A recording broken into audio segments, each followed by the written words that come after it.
এই দেখো বন্ধুরা, বেরিয়ে পড়েছি আমরা বড়মার উদ্দেশ্যে নৈহাটি। আমরা যাব এখান থেকে এখন ট্রেন ধরতে যাব। এই বলো, চলো আমাদের সাথে পরপর কি হয় পুরো দেখাবো। বড়মার কাছে আমরা কিভাবে যাচ্ছি, ঠিক আছে? চল।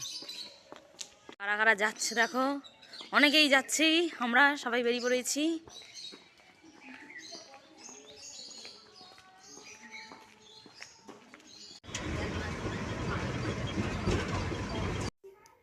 নমস্কার বন্ধুরা, আমাদের রূপায়ণ নমেশ ব্লগে তোমাদের আরও একবার অনেক অনেক স্বাগত আর অনেক ভালোবাসা।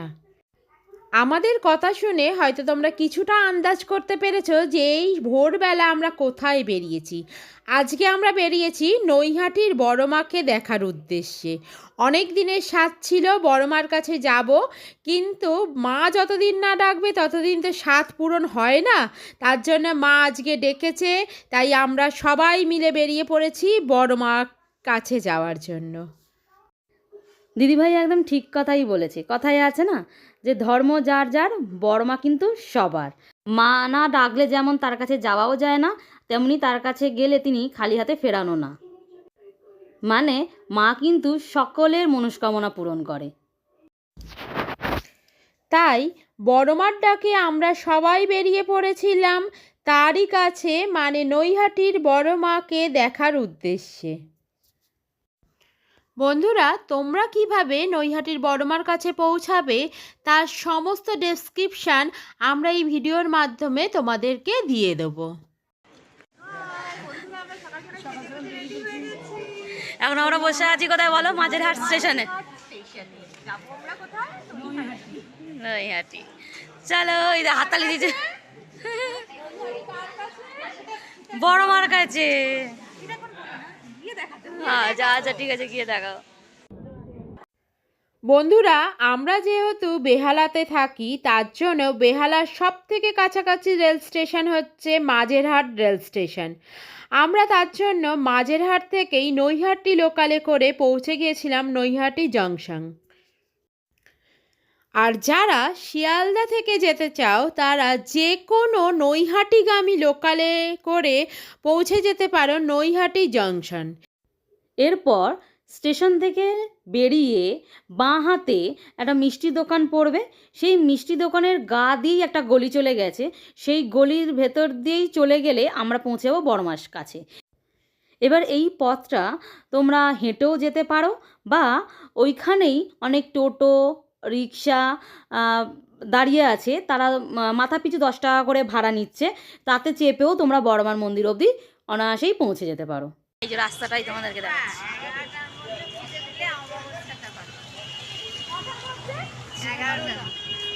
আমাদের মা কি ছাড়বে। বন্ধুরা, আমরা হাঁটা পথেই গেছিলাম বড়মার মন্দিরে। এই পথ ধরেই যখন তোমরা আসবে তখন পথের দুধারে দেখতে পাবে অনেকগুলো ডালার দোকান বা প্রসাদের দোকান আছে। এখান থেকেই তোমরা ডালা কিনে নিতে পারো। এখানে 51 টাকা থেকে পুজোর ডালা শুরু হচ্ছে, তারপরে যে যত দামের নেবে নিতে পারো। আমরা ঠিক বড়মার মন্দিরের অপোজিট দোকান থেকেই পুজোর ডালা কিনে নিয়েছিলাম। এখানেই জুতো খুলে রাখারও সুন্দর ব্যবস্থা আছে। এখানে একটা ঝুড়ির মধ্যে করে সুন্দরভাবে ডালা সাজিয়ে তোমাদেরকে দেওয়া হবে। পুজো দেওয়া হয়ে গেলে আবার এই দোকানেই ফিরে এলে তোমাদের প্রসাদগুলোকে সুন্দর করে প্যাক করে দাদারা দিয়ে দেবেন। এবার তোমাদেরকে মন্দির খোলার টাইমগুলো একটু বলে দিই। সকাল 8টা থেকে দুপুর 1টা পর্যন্ত, তারপর আবার মন্দির বন্ধ হয়ে যায়। আবার 1:30 থেকে খোলা থাকে দুপুর 2:30 অবধি। আবার মন্দির বন্ধ করে দেওয়া হয়। তারপর আবার বিকেল 4টে থেকে 8টা অবধি, সন্ধ্যে 8টা অবধি আর কি মন্দির খোলা থাকে। আর ঠিক 6টার সময়, মানে সন্ধ্যে 6টার সময় হয় সন্ধ্যা আরতি। আর এখানে ভোগ বিতরণ করা হয়, কিন্তু প্রত্যেক দিন হয় না। একমাত্র করা হয় মঙ্গলবার আর শনিবার। এই দুদিন যদি পুজো দিতে আসা হয় তাহলে কিন্তু মায়ের ভোগও তোমরা পেয়ে যাবে। তোমাদের তো মোটামুটি সব তথ্যই দিয়ে দিলাম। এবার আমরা যেদিনে গিয়েছিলাম সেই দিনের কথা বলি। আমরা কিন্তু বন্ধুরা গিয়েছিলাম রবিবার, কিন্তু সেই দিনে এত ভিড় হয়েছে কারণ শনিবার দিন পড়েছিল হচ্ছে অমাবস্যা, আর সেই অমাবস্যা পরের দিন মানে রবিবার দিন, সেই দিনের মানে দুপুর দুপুর ঠিক বলবো না, বেলা 11:30 অবধি সেই অমাবস্যা ছিল। সেই কারণে এত ভক্তদের ভিড় যে সেদিনে কিন্তু বড়মার মন্দির এক মিনিটের জন্যও বন্ধ করতে পারেনি। বলতে পারো সেদিনে সারা দিনটাই হচ্ছে মায়ের মন্দির কিন্তু খোলা ছিল। এই দেখো, আমরা একদম খুব ভালো করে দর্শন করতে পেরেছি।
এই দেখো বন্ধুরা, খুব ভালোভাবে পুজোটা দিলাম।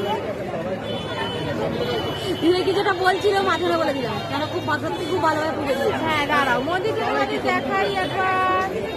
কীভাবে দেখা যাবে? কিভাবে দেখাবো বলো তো? হবে না।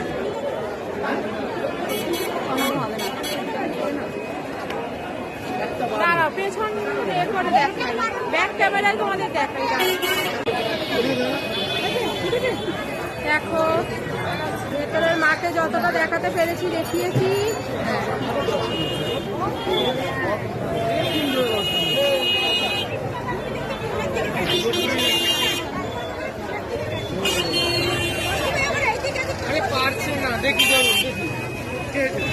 এই দেখো, আমরা সবাই হচ্ছে এবার খেতে বসেছি, মানে খেতে এসেছি আর কি।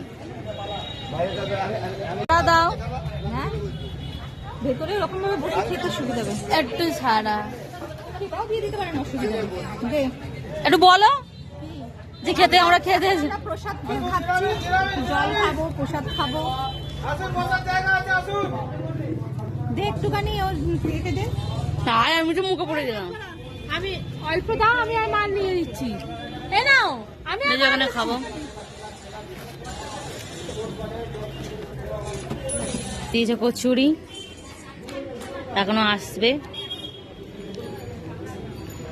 ভেতরেও জায়গা ছিল, কিন্তু আমরা এখানেই বসে খেয়ে নেবো, বেশ বাইরের হাওয়া উপভোগ করতে করতে। ঠিক বলেছি তো দিদি ভাই, ছন্দের অভাব, কবি কবি ভাব ছন্দের অভাব। প্রচন্ড খিদে পেয়েছি, হ্যাঁ। এবার খাবো।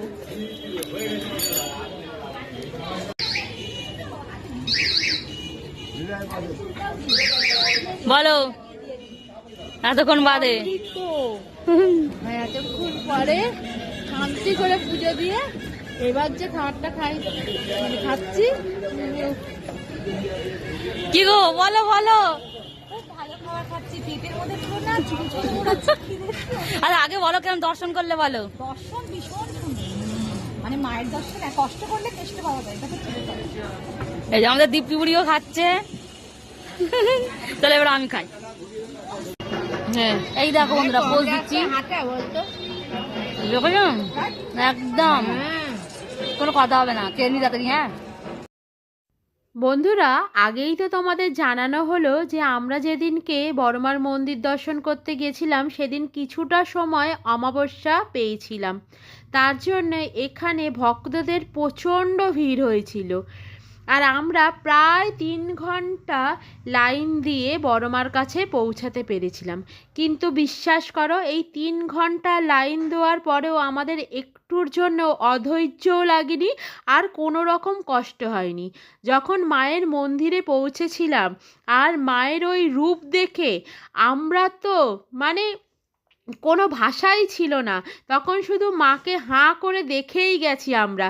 কোনো কিছু চাইবার মতনও অবস্থা আমাদের ছিল না, শুধু মনে হচ্ছিল মায়ের দিকে তাকিয়ে থাকি আর মায়ের ওই অপূর্ব রূপ দেখি। মন্দিরে দাঁড়িয়ে খুব অল্প সময়ের জন্যই তোমাদের জন্য ভিডিও আমরা করতে পেরেছিলাম, কারণ তোমরাও যেহেতু আমাদের পরিবারের সদস্য, তাই মায়ের রূপ শুধু আমরা কেন দেখব, আমরা চেয়েছিলাম আমার পরিবারের প্রত্যেক সদস্যই যেন মায়ের এই অপূর্ব সুন্দর রূপ একবার হলেও দর্শন করুক। তার জন্যই খুব অল্প সময়ের জন্য আমরা তোমাদের যতটুকু পেরেছি ততটুকু ভেতরের ভিডিও দিতে পেরেছি। বন্ধুরা, তোমরা ঠিক মন্দিরের কাছাকাছি দেখতে পাবে মায়ের অনেক ছবি বিক্রি হচ্ছে বিভিন্ন দোকানে, সেখান থেকে তোমরা তোমাদের পছন্দ মতো সাইজ মতো তোমরা নিজেদের জন্য কিছু ছবি কিনে নিয়ে আসতে পারো। আমরা তো আমাদের সমস্ত ছবি কেনা, প্রসাদ গুছিয়ে নেওয়া, মায়ের দর্শন করা সমস্ত কিছু করে ফেললাম। এখনও ট্রেনের টাইম হতে কিছুটা সময় বাকি আছে, তাই ভাবলাম যখন এসছি তখন আশপাশটাও একটু ঘুরে দেখে নিই। মায়ের মন্দির থেকে কিছুটা এগিয়ে এসে দেখলাম গঙ্গার ধারে একটা সুন্দর পার্ক করা আছে।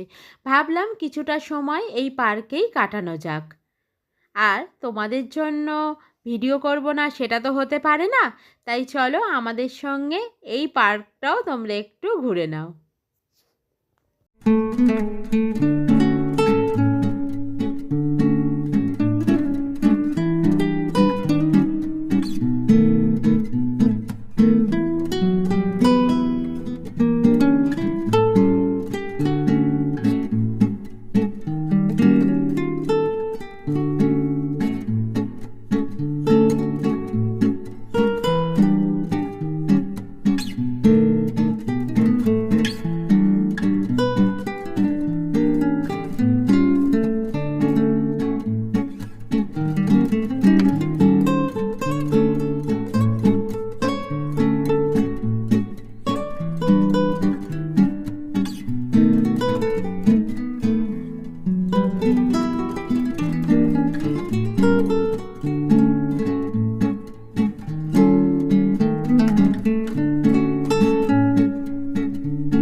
পার্কটা বেশ সুন্দর, আমাদের ঘোরা মোটামুটি হয়ে গেছে, চলো আমাদের ট্রেনেরও টাইম হয়ে গেছে, আমরা সেই দিকেই যাই।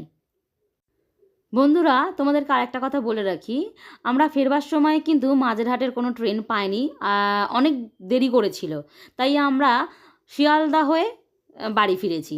মানে আমরা এই নৈহাটি জংশন থেকে শিয়ালদা স্টেশনে নেমেছি ট্রেনে করে। আসলে শিয়ালদাগামী প্রচুর ট্রেন কিন্তু পাওয়া যায়, মানে শিয়ালদা থেকে যেরকম নৈহাটিতে যাওয়ার অনেক ট্রেন, সেরকম নৈহাটি থেকে শিয়ালদাতেও অনেক ট্রেন, মানে কোনো অসুবিধা হবে না। এই যে ট্রেনে বসে সবে সিট পেয়েছে, আর একজনও পাইনি, আমিও পাইনি, এদিকে আড়াইজন, আর তার নাকি ঠ্যাং ব্যথা করছে, হারকিউলিস বডির। চলো, বিধ্বস্ত অবস্থা।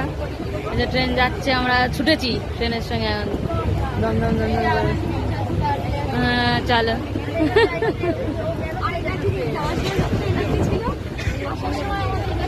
শেষ, আরো শেষ হয়ে যাও, ঘরে গিয়ে একদম পুষ।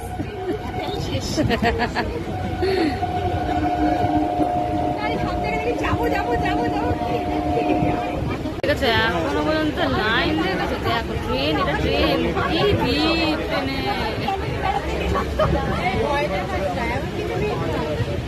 তবু অবশ্য আমরা মায়াপুর নবদ্বীপ থেকে আসার সময় যে ভিড়টা তার থেকে কম। তো আমরা সব নেমে পড়েছি, শিয়ালদা স্টেশনে নেমে পড়েছি। এবার আমরা যাচ্ছি বাইরের দিকে, চলো দেখাই তোমাদের একটু। শিয়ালদা স্টেশনে নেবে আমরা এখন স্টেশনের বাইরের দিকে বেরিয়ে আসছি। এবার এখান থেকেই আমরা বাস ধরে বাড়ির উদ্দেশ্যে রওনা দেব। আজকের দিনটা ভীষণই ভালো কাটলো, মনটা দারুণ শান্তি পেল। একটাই কথা বলবো, যদি বন্ধুরা কখনো সুযোগ হয় অবশ্যই কিন্তু মায়ের দর্শন একবার হলেও করে এসো, চোখ মন দুটোই জুড়িয়ে যাবে। তাহলে বন্ধুরা আজকের ভিডিওটা এই পর্যন্তই, আবার দেখা হবে নতুন একটা ভিডিও নিয়ে। আর ভিডিওটা যদি তোমাদের ভালো লেগে থাকে অবশ্যই একটা লাইক, কমেন্ট, শেয়ার করে দেবে আর সাবস্ক্রাইব করে দিয়ে আমাদের পরিবারের সদস্য হয়ে যাবে। তাহলে বন্ধুরা তোমরা সবাই ভালো থাকবে, সুস্থ থাকবে, অবশ্যই বড় মার দর্শন করে আসবে সুযোগ পেলেই। তাহলে ভিডিওটা এখানেই শেষ করছি, টাটা।